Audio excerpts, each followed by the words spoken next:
Welcome back to Iqbal کا پاکستان. وی ور آن a very interesting point. ہم ان لوگوں کے بارے میں بات کر رہے تھے جن کے بارے میں اقبال نے بار بار ذکر کیا ہے اور ان کو ویسٹرن سویلائزیشن کے طور پر پریزنٹ کر کے, لیکن obviously he knew what people he was talking about, and وہ بھی ہم اس چیز کو اجاگر کرنا چاہتے ہیں. لیکن اس سے پہلے ہم ایک کال لیں گے. دانشور ہیں, مصنف ہیں, ہمارے ساتھ لائن پہ موجود ہیں امجد اسلام امجد صاحب. السلام علیکم امجد اسلام امجد صاحب, کیسے ہیں؟ وعلیکم السلام. میں علی عظمت بات کر رہا ہوں اور زید حامد صاحب بیٹھے ہیں, اور ہم آپ سے کچھ آپ کہنا پسند کریں گے اقبال کے بارے میں. آپ شو دیکھ رہے ہیں, ظاہری بات ہے. جی میں بالکل عرض کرتا ہوں. اقبالی کا ایک شعر ہے, ہر لہجہ نیا دور نئی برقے تجلی, اللہ کرے مرحلہ شوق نہ ہوتا ہے. تو ہر بڑے دانشور کے یہاں آپ کو یہ نظر آئے گا کہ وہ زندگی کے ساتھ ساتھ زندگی سے سیکھتا بھی ہے, اور اپنے محکم نظریات رکھنے کے باوجود وہ کبھی ان پر جیسے کہتے سام بن کر نہیں بیٹھتا, بلکہ ان کو وقت کے ساتھ ساتھ اس میں جو نئی ڈائمینشن ہے ان کا استقبال کرتا ہے. تو اقبال کے یہاں بھی ہم دیکھتے ہیں کہ وہ ان چند کچھ وقت کہہ لیجیے لوگوں میں سے تھے جن کو مغربی معاشرہ جب ایک لیپ لے رہا تھا, جب 18ویں اور 19ویں صدی کی جو ترقی ایکومولیٹ ہو کر 20ویں صدی میں داخل ہو رہی تھی اور ایک ایسا رخ اختیار کر رہی تھی جس نے دنیا کی شکل بدل دی, تو اقبال نے اس زمانے کو نہ صرف قریب سے دیکھا بلکہ اس کے ساتھ ہی ان کے اندر ایک یہ تصور بھی پیدا ہوا کہ خود مسلمان جو ہیں, اگر باقی دنیا میں تبدیلیاں ہو رہی ہیں تو اس کے ساتھ مسلمانوں کے لیے پاسبل تبدیلیاں کیا ہو سکتی ہیں. تو اسی سے مسلم امہ کا جو ایک تصور ہے جو کہ انگلستان سے واپسی کے بعد سے لے کر میں سمجھتا ہوں کہ ان کی شاعری کا ایک بنیادی آپ کہہ لیجیے مرکز رہا ہے.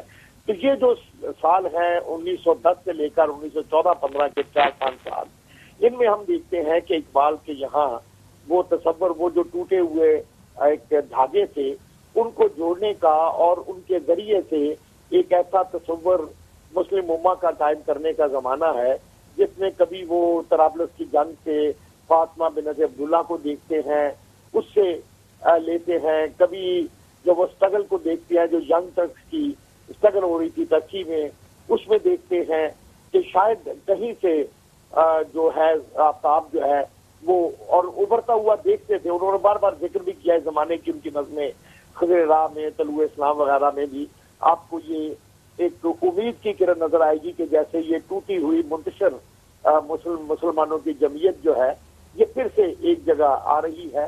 اور یہی اس زمانے میں ان کی شاعری کا آپ دیکھیں گے کہ مرکز رہا ہے, چاہے وہ شکوہ جواب شکوہ کے حوالے سے ہو یا اسرار خودی کے حوالے سے ہو.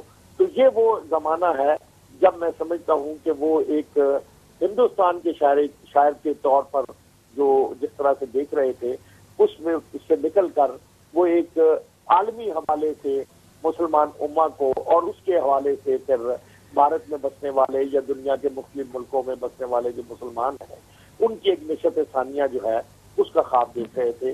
میں تو اس طرح سے ان کے زمانے کو سمجھتا ہوں. آپ کیا سمجھتے ہیں کہ جو اقبال کی جو 100 سال پہلے جو پروڈکشنز تھیں وہ اس وقت اس ہمارے پوری دنیا کے حالات کے مطابق اس وقت کیا زیادہ ریلیونٹ نہیں؟ جی بالکل. اصل میں دیکھیے جو بھی بڑا شاعر ہوتا ہے وہ غالب نے تو اس نے کہا بھی کہ من شاعر فرداستم, میں آنے والے فردا کا میں شاعر ہوں.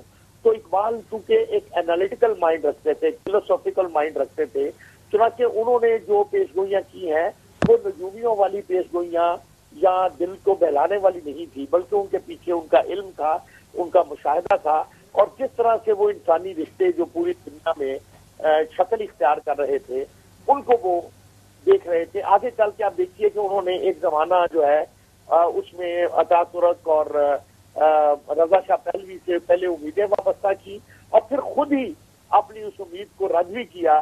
نہ مصطفیٰ نہ رضا شاہ میں نمود اس کی کہ روح شرط بدن کی تلاش میں ہے. تو یہ جو ان کا تھا کہ وہ آنے والے زمانے کے بارے میں فورسی بھی کرتے تھے, اور آپ دیکھیے کہ آب روان کبیر تیرے کنارے کوئی دیکھ رہا ہے کسی اور زمانے کا خواب, یا میں بھی حیرت ہوں کہ دنیا کیا سے کیا ہو جائے گی, عام جو دیکھتی ہے لب پہ آ سکتا نہیں.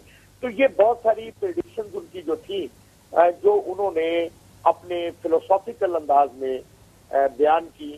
ہم دیکھتے ہیں کہ آگے چل کر یہ جو 100 سال ان کے بعد گزرے ہیں اس میں بہت ساری ان کی کہی ہوئی باتیں جو ہیں وہ یا تو ہر بار صحیح ثابت ہوئی ہیں یا ان کا غالب حصہ جو ہے وہ صحیح ثابت ہوا ہے.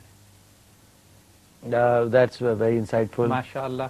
یعنی ایک دانشور کی بات میں دانشی ہوتی ہے. اور امجد صاحب ہم بہت شکر گزار ہیں کہ آپ نے اتنی خوبصورتی سے سمرائز کیا. And I think this is wonderful this, اور یہ ہماری بات کی تصدیق کرتی ہے کہ اقبال یورپ سے آنے کے بعد ایک ریولوشنری کے طور پر سامنے آتے ہیں جو ایک نئی جدت کے ساتھ ایک اوریجنل تھاٹ پروسیس لے کر امت کے سامنے آئے. And he was no more an Indian thinker and Muslim ideologue but an a global pan Islamic scale.